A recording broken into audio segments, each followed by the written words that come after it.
the Dallas Cowboys fell short of making the Super Bowl once again after having a stellar regular season. They looked great on offense and defense, and it's hard to imagine the roster improving much more.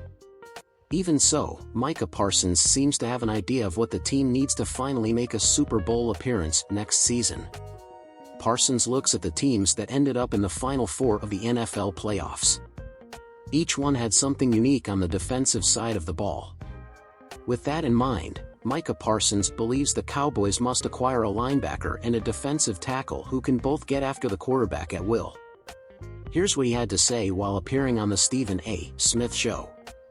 "I said, look at every team that was in that Final Four. Who did they have? San Francisco, Detroit. Who did Baltimore have? A great linebacking core, right? Who did San Fran have? Great linebacking core. KC, Nick, Bolton, and they came along.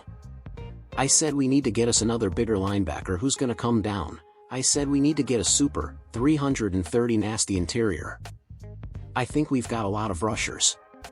I think OSA, Odighizuwa, he can play inside, outside, one of the most versatile DTs.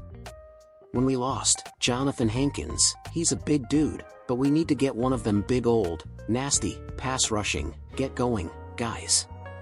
A defensive tackle like that would certainly help the Cowboys.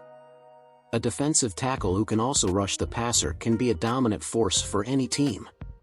However, it's not like those types of players are readily available.